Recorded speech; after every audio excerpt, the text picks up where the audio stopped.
When I was 16, I ended up in the ER after I got mauled by my parents' dogs while they were at a wine tasting in Napa. And honestly, looking back now, I should have seen it coming because the house had been a powder keg for weeks with all those animals crammed into our 3-bedroom ranch-style home that was never meant to house that many living creatures. Red soaked through the gauze on my arms as the doctor stitched up the worst bite on my shoulder, the one that had torn through my t-shirt and left a gash so deep I could see layers of tissue I didn't know existed. And each pull of the thread felt like a reminder of how completely my life had spiraled into this bizarre nightmare of dog food schedules and breaking up territorial disputes instead of worrying about SATs and prom like a normal teenager. "We need to contact your parents immediately," the ER nurse said while examining the puncture wounds covering both my forearms, her fingers gentle but clinical as she cataloged each injury with a concerned furrow in her brow that told me she'd seen neglect before, but maybe not quite like this. "They're at a wine festival, but their phone goes straight to voicemail when they're tasting," I explained, trying to keep my voice steady, even though my whole body was shaking from the adrenaline crash and the horror of watching my own blood pool on the kitchen floor before the ambulance arrived. She stared at me with this expression I'd learned to recognize over the years, the one that said, "This is not normal," but I'd become so numb to abnormal that I barely registered it anymore. "They don't answer during emergencies?" she asked, her voice pitched higher with disbelief. "They say tastings are sacred time and nothing should interrupt the wine experience." I repeated their exact words. Words I'd heard so many times they'd lost all meaning, like a mantra that justified every abandonment and every time I'd needed them, but got sent straight to voicemail instead. The nurse tried calling anyway, her jaw tightening with each ring that went unanswered, and shook her head after the 5th attempt, looking at me with a mixture of pity and something else I couldn't quite identify, maybe anger on my behalf that I'd never learned to feel for myself. "They don't know about the attack yet because it just happened an hour ago," I said, remembering the chaos of teeth and fur and my own screaming as I'd tried desperately to pull Diesel off Thor while the other dogs circled and then joined in, drawn by the scent of blood and the frenzy of the fight. "How many dogs do you have?" asked the doctor as he cleaned another wound, his voice carefully neutral in that way medical professionals have when they're trying not to show alarm. "Right now we have 9, but last week we had 11. 2 got rehomed when they kept attacking each other," I said, wincing as the antiseptic burned into the torn flesh. He stopped mid-stitch, the needle suspended in the air between us, and I watched his face process this information. "9 dogs? In one house?" he repeated, like he needed to hear it again to believe it. I nodded, feeling the pull of the stitches already completed in my shoulder. "My parents run a rescue, except it's not official, and they don't actually rescue them. They just see cute dogs online and buy them," I explained, thinking about all the nights I'd watched my mom scroll through puppy listings on sketchy websites while sipping her evening Chardonnay, cooing over photos like they were shoes she wanted to add to her collection. "Who takes care of 9 dogs?" he prompted, and I could hear the question beneath the question. "Me, obviously, since my parents travel 4 days a week for their wine blog," I said, and the words tasted bitter coming out, like I was finally hearing how insane it all sounded when I said it out loud to someone who wasn't already living in this dysfunction with me. The doctor and nurse exchanged looks, one of those silent conversations adults have over kids' heads, and I felt suddenly exposed, like the overhead fluorescent lights were spotlights revealing every crack in the facade I'd been maintaining. "How long have you been the primary caretaker for these animals?" the doctor asked carefully, his hands pausing in their work. "Since I was 12 and they brought home the first 3 puppies from a backyard breeder," I said, remembering that weekend when my whole life changed, when I went from being a kid who did homework and played soccer to being the unpaid kennel manager of an increasingly chaotic household. "And now you're 16 managing 9 dogs alone?" the nurse asked, her voice soft with concern. "Well, technically 11. If you count the 2 they're picking up tomorrow from some guy on Craigslist selling wolf hybrids," I added, and I saw the nurse's face go pale. The nurse actually gasped, her hand flying to her mouth. "Wolf hybrids? Those require special permits and experienced handlers," she exclaimed, her professional composure cracking. "Yeah, my parents think they're just big fluffy dogs and have already named them Pinot and Grigio," I said, and I would have laughed at the absurdity if my arms weren't on fire with pain, and if the weight of it all wasn't suddenly crushing down on me in this sterile room with these 2 strangers who seemed to care more about my well-being than my own parents did. The doctor paused before opening his mouth again, and I could see him choosing his words carefully. "When was the last time you went to school without rushing home for feeding time?" he asked. I tried to think, scrolling back through months and months of the same routine, the same panic about getting home before the dogs destroyed something or hurt each other.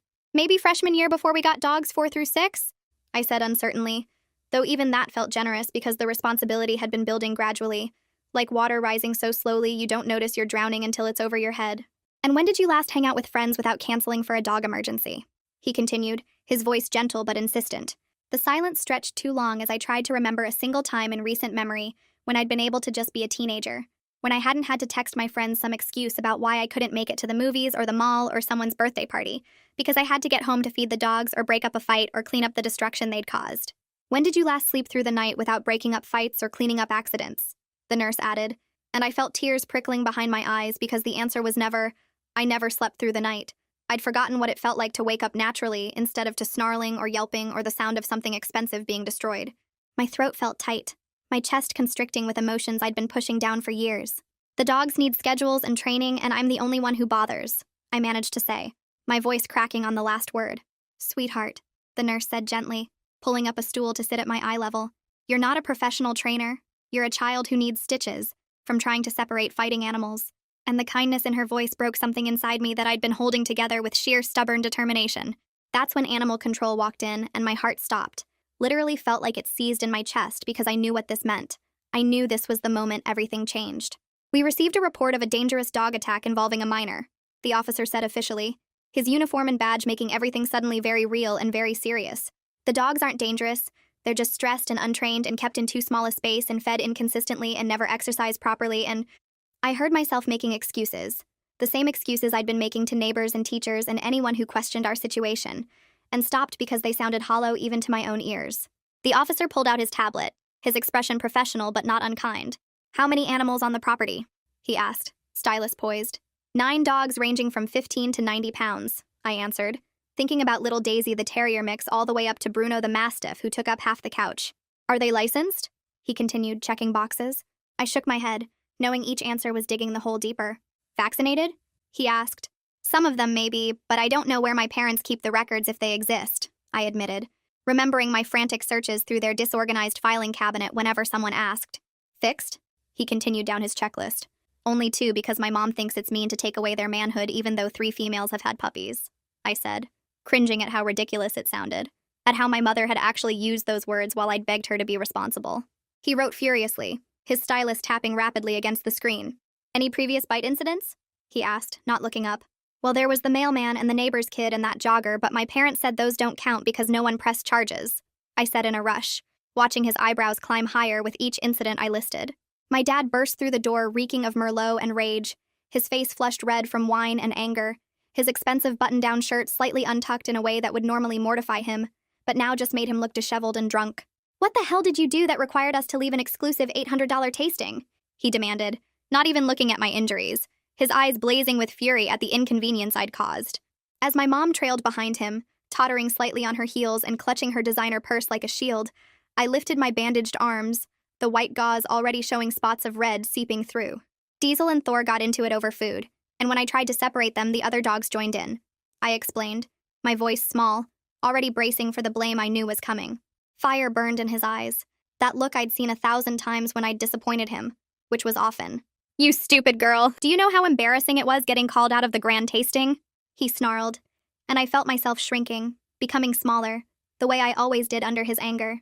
Sir, your daughter has over 30 bite wounds requiring medical attention, the doctor interrupted, his voice hard with barely controlled anger on my behalf.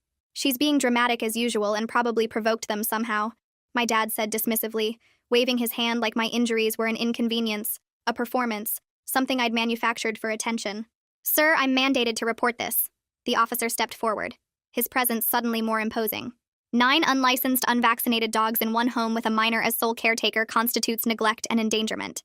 My dad ignored the officer completely, his focus laser-fixed on me, and went off on me like I was the problem, like I was the one who'd created this situation.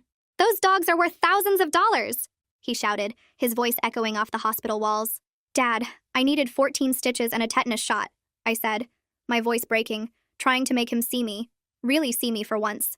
He snarled, his face contorting with rage and something uglier. Do you have any idea what this emergency room visit will cost our insurance? The officer closed his tablet with a decisive snap that cut through the tension. All animals will be removed pending investigation, and you'll be prohibited from adopting any animals for 5 years minimum, he said with finality. And I thought that would be the end. Update. Hospital kept me overnight for observation because the doctor worried about infection from the deep bites. And I lay awake staring at the ceiling tiles while my parents sent angry text after angry text about how I ruined their weekend and embarrassed them in front of the animal control officer. The nurses checked on me every 2 hours, taking my temperature and examining the bandages, and I could tell from their careful expressions they'd read the case notes about what was happening at home. Constance Hanks from CPS showed up at 7 in the morning before my parents could take me home, introducing herself with a kind but serious face that told me this was really happening.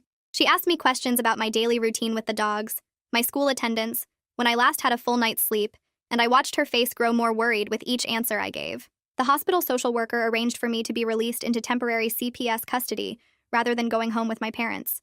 And my dad completely lost it in the hallway, yelling about government overreach and threatening lawsuits while my mom cried about how I was tearing the family apart. Constance stayed calm and explained that I'd be staying with her and her husband Barrett for a few days while they completed their home investigation, and I felt this weird mix of relief and guilt that made my stomach hurt. Barrett Hanks picked me up from the hospital in their family van, making gentle small talk about nothing important while I held my discharge papers and tried not to cry. Their house was quiet and clean, with just one old golden retriever who slept on a dog bed in the corner, and seeing that made me realize how crazy my life had been. I slept for 14 hours straight in the guest room, waking up confused because no dogs were fighting and nothing was destroyed and no one needed me. Constance made me breakfast and didn't ask pushy questions, just told me I was safe here, and we'd figure everything out one step at a time. Animal control finished removing all 9 dogs from my parents' house over the next 2 days, and my mom called me sobbing about how empty the house felt and how could I do this to them. I felt terrible guilt, even though I knew I didn't cause this. I just got hurt badly enough that people finally noticed what was happening. My parents got formally banned from getting any new animals and received citations for multiple violations, including unlicensed animals, failure to vaccinate, and child endangerment. The wolf hybrid purchase got blocked when animal control contacted the seller on the internet and explained the situation, and my dad left me a voicemail calling me a nasty little bitch who destroyed their dreams. Constance did a formal interview with me about my living situation, and I told her everything: the 4 years of being sole caretaker, the missed school and friendships, the constant exhaustion, the previous bite incidents my parents covered up. She recorded it all carefully, and I watched her professional mask slip a few times when I described particularly bad incidents. 3 days after I moved in with the Hanks, Coleman Bauer from next door contacted Constance directly to provide testimony about what he'd seen over the years. He told her about the constant barking at all hours, the visible neglect of the property with dog waste piling up in the yard, my parents leaving for days at a time while I was clearly alone managing everything. He said he regretted not calling sooner, especially after he saw me trying to break up a dog fight in the backyard 6 months ago, and I'd gotten knocked down hard. His statement included specific dates and incidents he'd documented, times he'd heard me screaming at the dogs to stop fighting, mornings he'd seen me leave for school looking exhausted with visible scratches on my arms. I went back to the school after a week away, and everyone stared at my bandaged arms as I walked through the hallways. The rumors had already spread about the dog attack and CPS involvement, and I heard whispers following me between classes. Frances Schroeder pulled me into her office during lunch, closing the door gently behind us. She told me her door was always open, that I could come sit in her office whenever I needed a quiet space, and I almost cried because no adult at the school had ever really seen me before. She'd already talked to my teachers about what happened and arranged for me to get extensions on assignments, and for the first time someone at the school was actually helping, instead of just marking me absent. 2 days later, Constance took me to my first therapy appointment with a counselor who worked with family trauma and neglect cases. I sat there stubbornly insisting I was fine, that I'd handled everything okay, that other kids had it worse. The therapist gently pointed out that being the sole caretaker of 9 dogs at age 12 wasn't fine, that missing school constantly wasn't normal, that getting mauled trying to break up dog fights wasn't something I should have had to deal with. I left angry and defensive, not ready to admit how messed up everything was, because that meant facing how much my parents had failed me. My parents requested a supervised visit, which Constance set up at the CPS office the following week. They spent the entire hour trying to convince me to tell everyone I exaggerated, that I wanted to come home, that we could be a family again if I just cooperated with them. I watched them perform concern and love for Constance's benefit, while their eyes told me I'd betrayed them, and I realized they'd never actually see what they did wrong. They kept saying the dogs were gone now so everything would be different, but they didn't understand the dogs were just a symptom of their bigger problems. Barrett sat me down one evening after dinner and gently told me they'd found something during the investigation. He showed me bank statements Constance had gotten through legal channels, statements from my college fund account. The account that should have had over $40,000 in it had $312 left. My parents had been using my college fund to pay for their wine blog trips and dog purchases for years. I felt something break inside me because they'd stolen my future to fund their hobbies, and they'd never even told me they were taking the money. 2 weeks after the dogs got removed, my mom started texting me photos of a litter of puppies she found online. The messages said how cute they were and how we could start fresh with just 1 or 2 well-trained dogs this time. I stared at my phone in disbelief because she genuinely didn't understand they had a problem, or that they'd been banned from getting animals. I took screenshots of everything and sent them to Constance right away. Constance filed a report about my parents' attempted violation of the animal ban, and the judge issued a stern warning that any further attempts would result in criminal charges. My dad sent me a furious email the next day blaming me for getting them in more trouble, calling me ungrateful after everything they'd sacrificed raising me. The email went on for paragraphs about how I'd ruined their lives and destroyed their reputation in the community.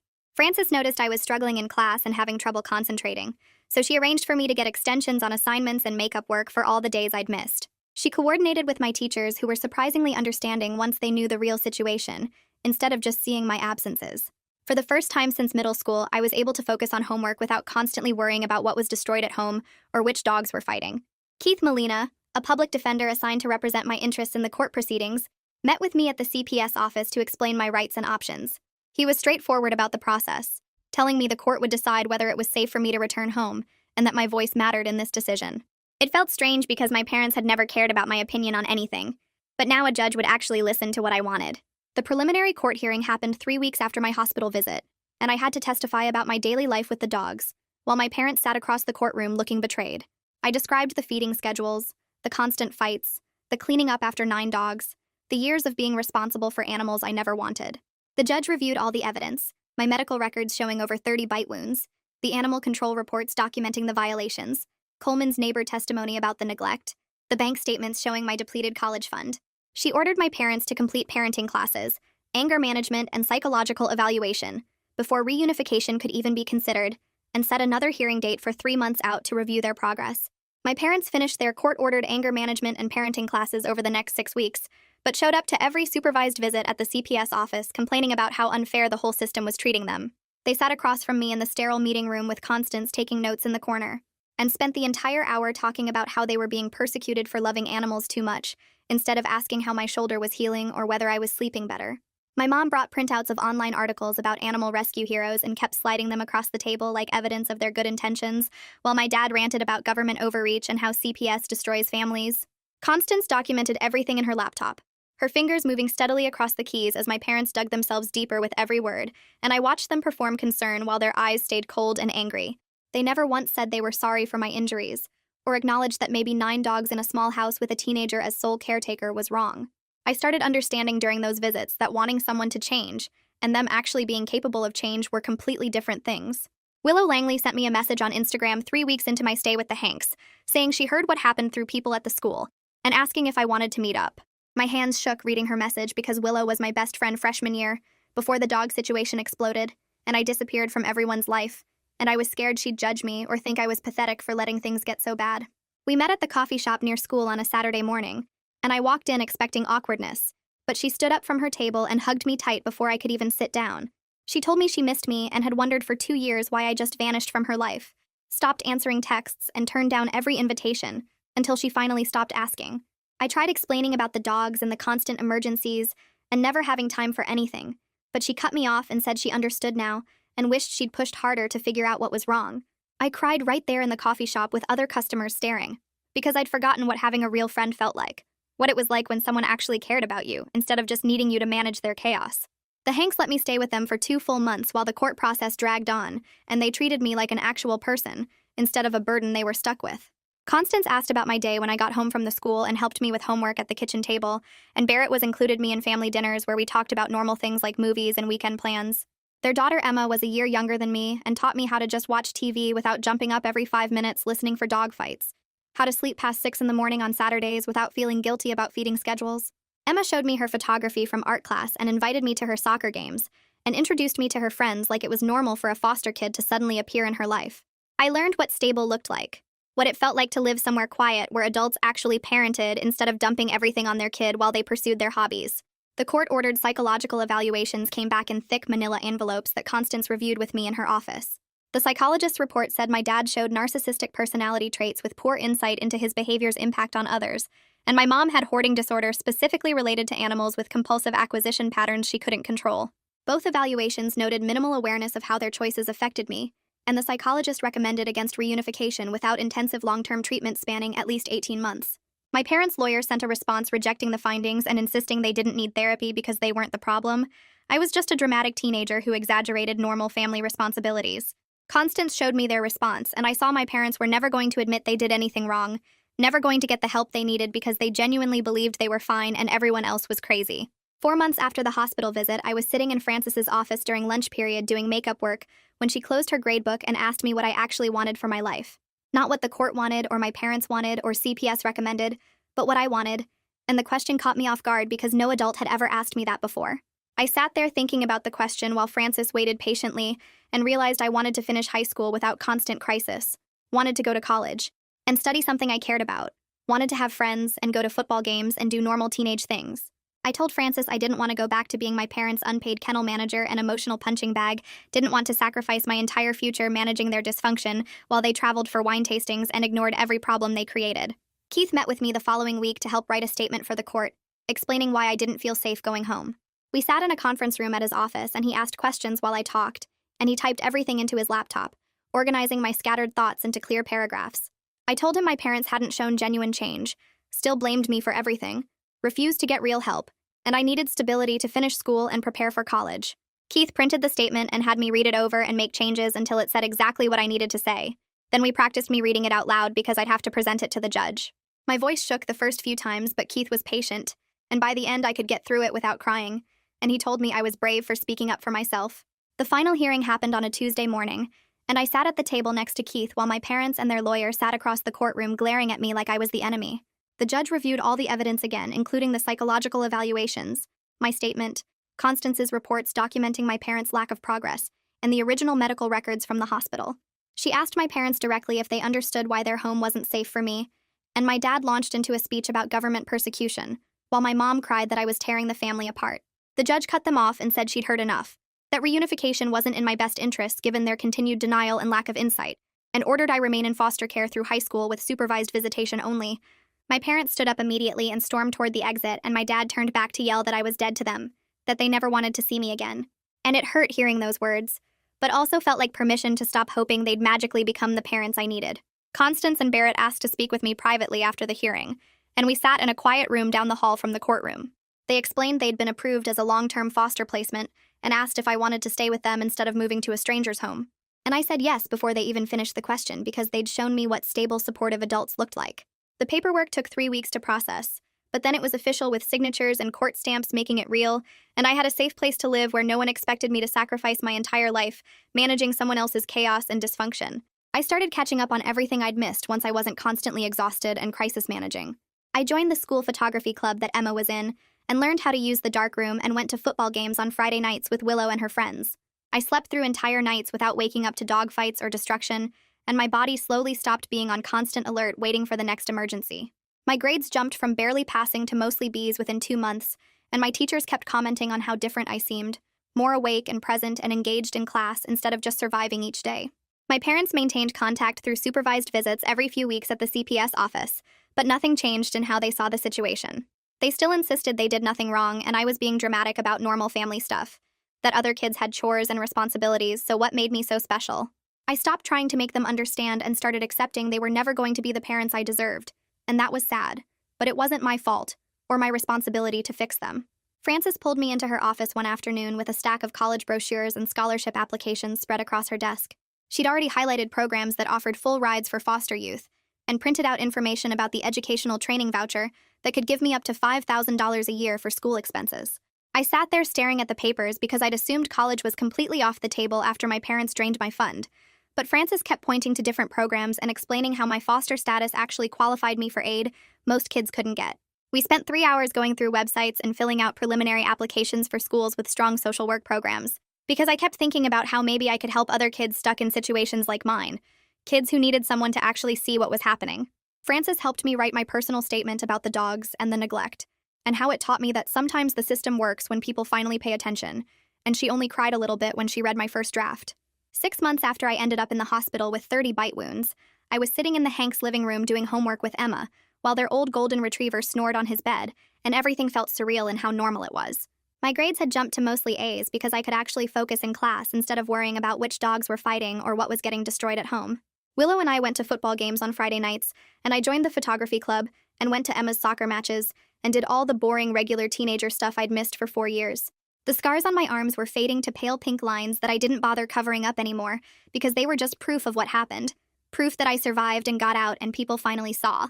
I had a stable place to live with adults who actually cared if I ate breakfast and did my homework and got enough sleep. The college acceptance letters started arriving in March, and I got into 3 schools with financial aid packages that would cover almost everything. My parents still showed up for supervised visits every few weeks, insisting they'd done nothing wrong, but I'd stopped trying to make them understand, because I had my own future to focus on now.